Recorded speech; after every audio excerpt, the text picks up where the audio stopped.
कल की जो हाउस की मीटिंग हुई थी निगम की, उसमें मेन मुद्दा ये था जी, जो पूरा शहर जो पानी से तकरीबन डूब गया था, उसमें पब्लिक हेल्थ के अधिकारियों से ही पार्षदों को जवाब लेना था। कुछ अधिकारी आए भी नहीं।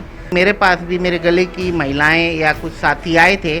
मेरे घर में ही खुद पानी घुसा हुआ था, तो वे कुछ राहत लेके गए भी पार्षद साहब के ही घर में पानी है। बारिश तो मान लिया ज्यादा हो गई थी, जैसे भी पीछे कोरोना की लहर भी आई थी, उम्मीद से ज्यादा केसेस आ गए थे, बेड कम पड़ गए थे, लेकिन कहीं ना कहीं तैयारी थी। लेकिन इस बार ये लगा कि तैयारी बिल्कुल ही नहीं है, तो इस बात में कितना सच है?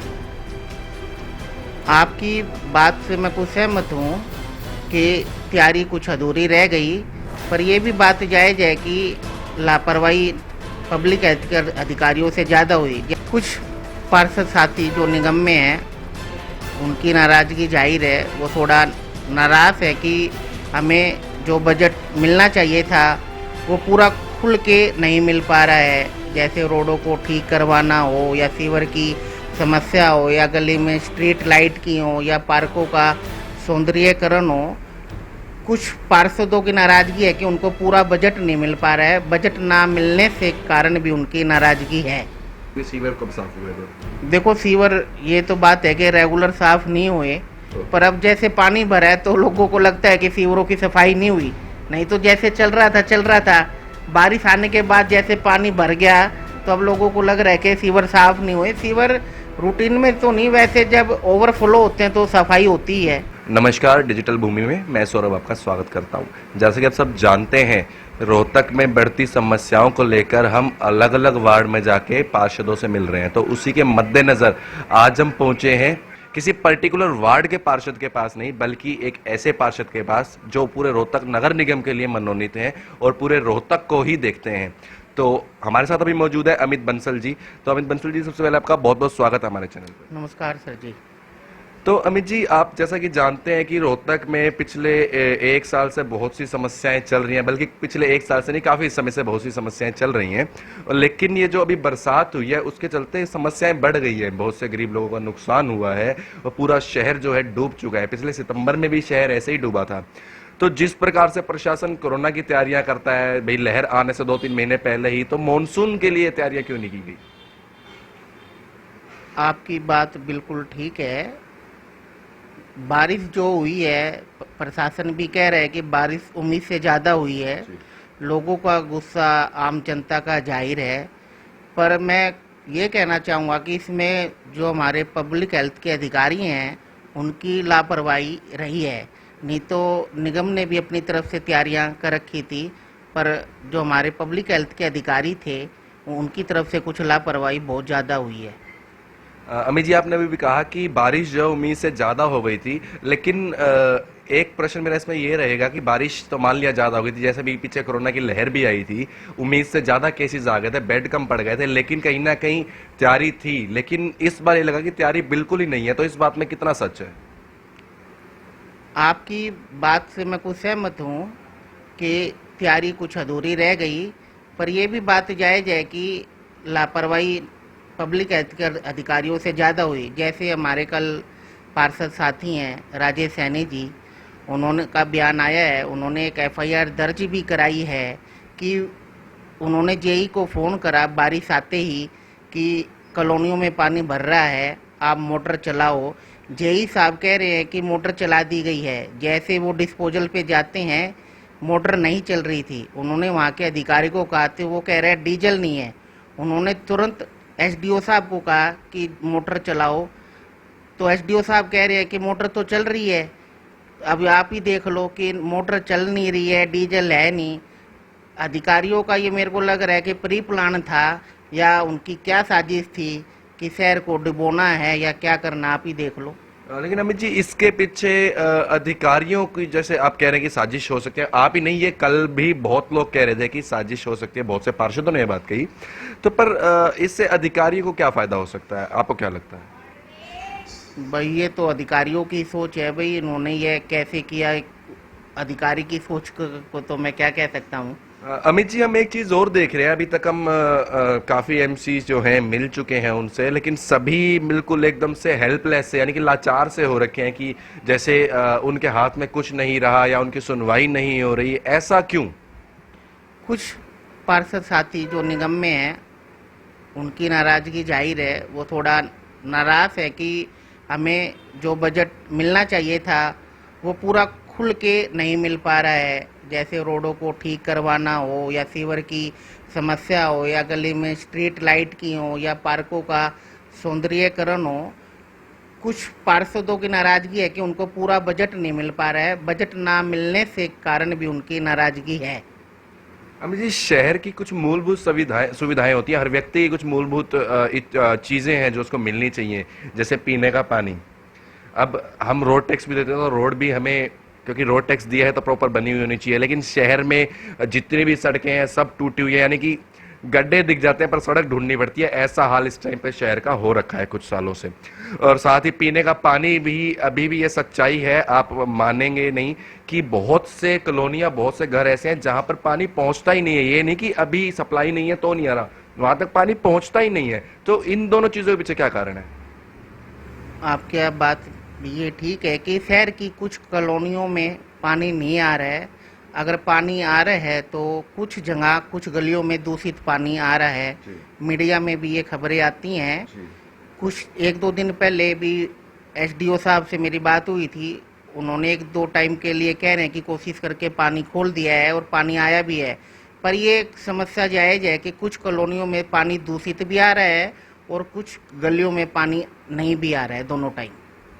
तो उसका क्या समाधान है? क्योंकि देखो, अमृत योजना के नाम पे 310 करोड़ का बजट दिया गया, हालांकि जो एमपी साहब है उस पे वो भ्रष्टाचार के आरोप लगा रहे हैं कि उसका गबन कर लिया गया है। तो वहीं पर जो और पार्षद है वो ये कह रहे हैं कि नहीं, हमारे एरिया में अमृत योजना के दौरान काम हुआ है, जैसा कि सुरेश किराड़ जी ने भी हमारे को लास्ट इंटरव्यू में बताया।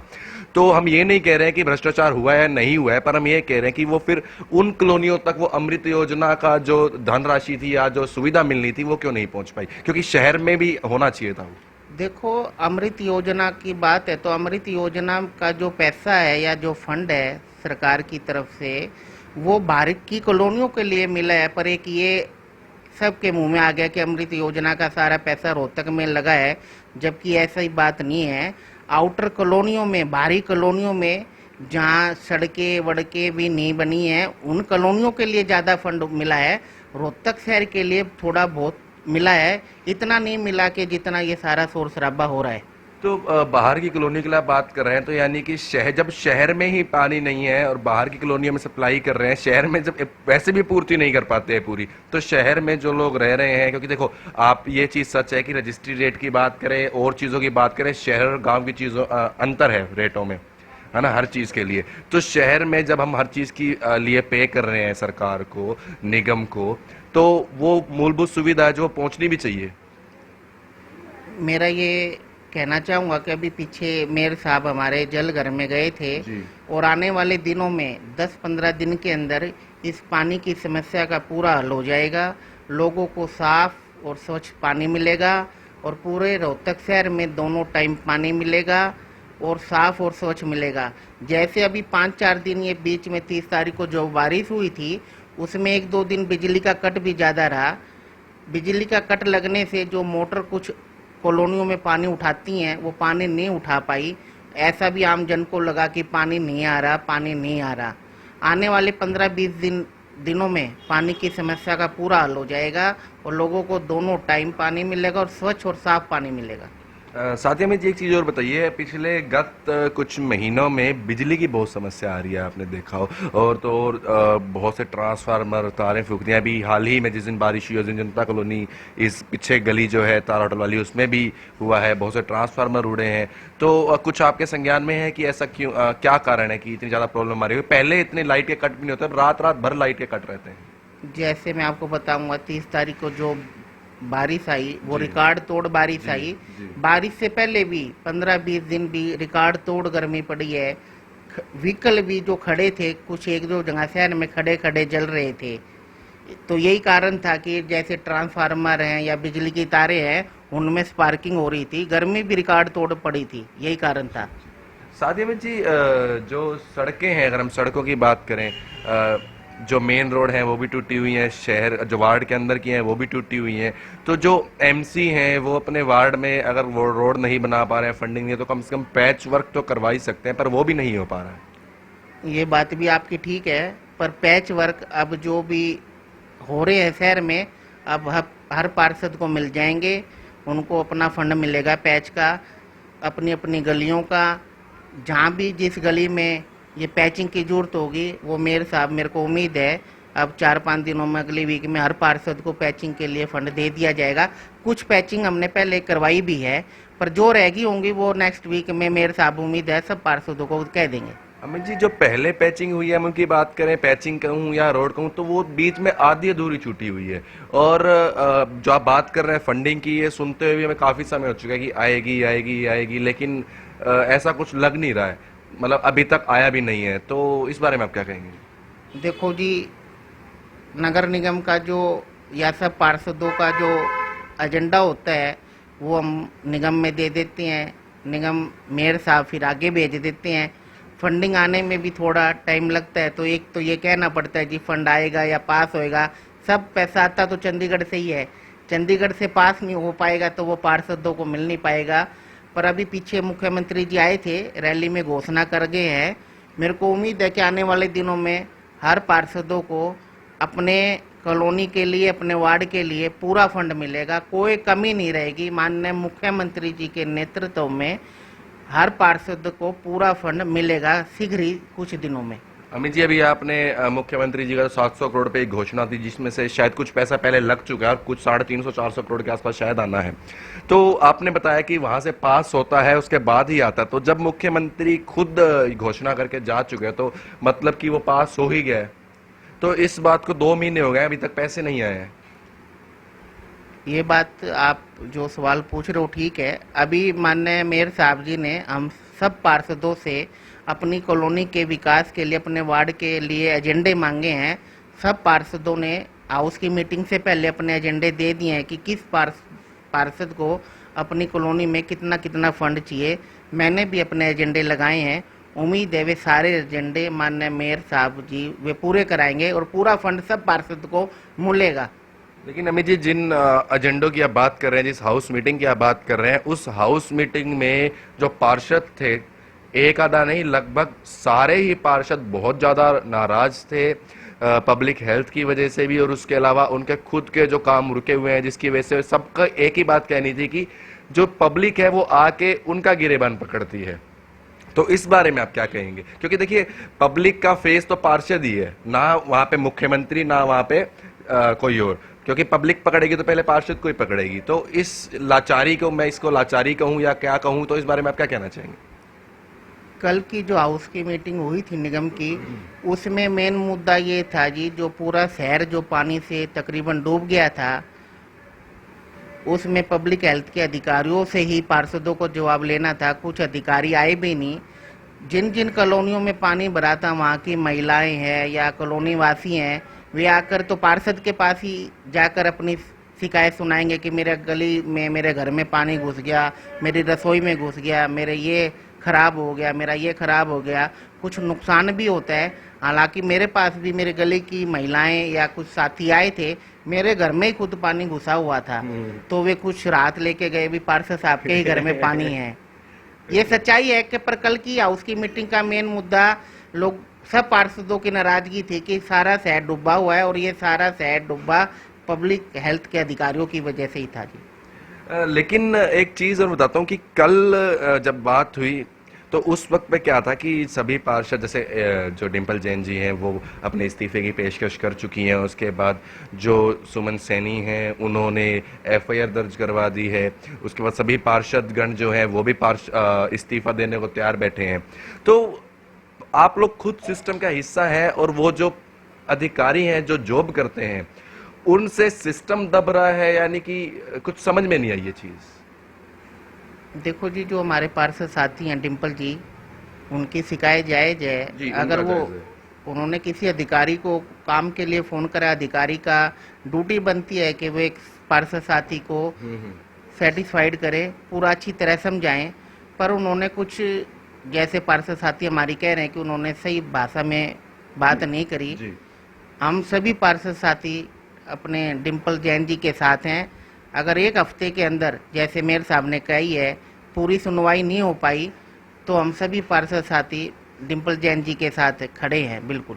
साथ ही कल मीटिंग में कहीं ना कहीं तीनों जो मेयर हैं इनसे भी इस्तीफा रखने की मांग की गई थी अगर एक्शन नहीं होता है तो इस बात में कहाँ तक दम है? मैंने आपको भी कहा है, हम सारे पार्षद 22 के 22 मेयर, डिप्टी मेयर और सीनियर डिप्टी मेयर सभी डिम्पल जैन जी के साथ खड़े हैं। अगर एक हफ्ते में उन अधिकारियों के खिलाफ कोई एक्शन या कार्रवाई नहीं की गई या कुछ मेन बात भी नहीं की गई तो हम सभी साथी डिम्पल जैन जी के साथ खड़े हैं और मेयर साहब जो फैसला करेंगे या इस्तीफे का हो या जो भी कुछ भी वे फैसला करेंगे, हम सभी साथी डिम्पल जैन जी के साथ खड़े हैं। यानी कि अगर एक हफ्ते में ये नहीं होता है इसका कुछ फैसला तो रोहतक शहर अनाथ हो जाएगा, कह सकते हैं? नहीं, ऐसी बात नहीं है, कार्रवाई होएगी। जैसे जो पब्लिक हेल्थ के जो उच्च अधिकारी आए हुए हैं उन्होंने ही खुद ने एक हफ्ते का समय मांगा है मेयर साहब से और हमने दिया है। अधिकारी योग के कहने से ये समय दिया गया है, पर ये कार्रवाई जरूर 100 की 100% होगी। अमित जी, कार्रवाई की मांग एक बार पहले भी की जा चुकी है पर जहां तक मुझे ज्ञात है कि कुछ ऐसी कार्रवाई हो नहीं पाई थी तब भी। पीछे कार्रवाई आपकी बात ठीक है, नहीं हो पाई थी। उन अधिकारी जन ने अपनी गलती मान ली थी। भाई पार्षद साथी बोले जब अधिकारी ने अपनी गलती मान ली है तो उनको एक मौका और दे दिया जाए, लेकिन चीज फिर वही हुई। चीज भाई कल भी जैसे हमें पता चला और देखने को मिला है, पर अब की बारी ऐसा नहीं होगा। मुझे पूरा विश्वास है अब की बारी कार्रवाई होगी। ओके, तो यानी कि पूरी बात का सारांश ये है कि जो पब्लिक हेल्थ है वो सबसे बड़ी जिम्मेदार है। साथ ही एक चीज और बताएं कि आप यहाँ पे रहते हैं तो आपने खुद अपनी आंखों से लास्ट टाइम सीवर साफ होते हुए कब देखे थे या आपके संज्ञान में हो? देखो, सीवर साफ तो हो रहे हैं, पर आप ये मानो कि बारिश उम्मीद से ज्यादा हुई है। बारिश हुई 3-4 घंटे लगातार हुई, उसके बाद आधा घंटे रुकी, उसके बाद फिर झमाझम ताबड़तोड़ बारिश हुई है। अमित जी, फिर भी मतलब पूरे वार्ड की बात करोगे, पूरे वार्ड में जो सीवर साफ होता है ना कि बारिशों के उस वजह से कि हाँ बारिश आने वाली है सारे सीवर एक बार साफ कर दिए जाए, मैं उस तरीके से पूछ रहा हूँ कि सीवर कब साफ हुए थे? देखो, सीवर ये तो बात है कि रेगुलर साफ नहीं हुए, पर अब जैसे पानी भरा है तो लोगों को लगता है कि सीवरों की सफाई नहीं हुई। नहीं तो जैसे चल रहा था, बारिश आने के बाद जैसे पानी भर गया तो अब लोगों को लग रहा है कि सीवर साफ नहीं हुए। सीवर रूटीन में तो नहीं, वैसे जब ओवरफ्लो होते हैं तो सफाई होती है। तो अमित जी, मैं वही कह रहा हूँ कि देखो पब्लिक को तो तभी लगेगा जब कोई समस्या आएगी, लेकिन हम उनके ऊपर बैठे हैं और हमारी ड्यूटी है कि जैसे सीवर जो है टाइम टू टाइम साफ होनी चाहिए और खास तौर पे मॉनसून से पहले तो सारे ही सीवर तरीके से साफ होने चाहिए, क्योंकि लोग भी कुछ ना कुछ कूड़ा फेंक देते हैं, वो भी फंसा होता है, फिर आपको पता है कि उसके अंदर से गंदी मिट्टी वगैरह भी निकलती है, जम जाती है, तो बारिश में तो वो ब्लॉकेज पैदा करती ही करती है। तो कहीं ना कहीं क्या हम मान लें कि इस बार थोड़ा सा ढीलापन नगर निगम ने भी अपनाया है? ऐसी बात तो नहीं है, कुछ हल्का फुल्का रहा होगा। देखो जी, ये सफाई भी तो कर्मचारियों ने करनी है जी। बाकी बारिश बहुत ज्यादा हुई है जी। मेरा तो मानना ये है कि कुछ सफाई नहीं थी, मैं मान सकता हूँ, पर अब चलो जो हुआ, अब फिलहाल 2-3 दिन से पूरा सफाई अभियान चल रहा है नगर निगम का। पूरे रोहतक में तकरीबन काफी हद तक सफाई कर भी दी गई है। तो क्या आप ये मानते हैं अगर ये सफाई 1 महीना पहले कर दी होती तो ये हाल शहर का ना होता?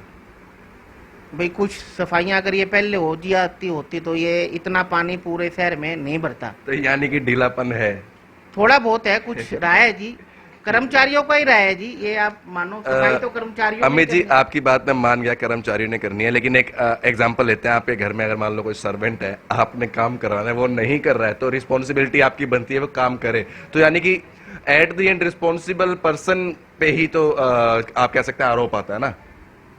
बात आपकी ठीक है, पर आप बात ये मानो कि बारिश रिकॉर्ड तोड़ हुई जी, है। ये बात मैं मान रहा हूँ। बारिश 100 रिकॉर्ड mm से तोड़, प्लस बारिश हाँ, हुई थी, हमें बारिश ये चीज़ हम 188 बता रहे हैं जी, जी। जी। बारिश बहुत ज्यादा हुई है, पूरा शहर में पानी भर गया था, पानी का निकलने का साधन नहीं था।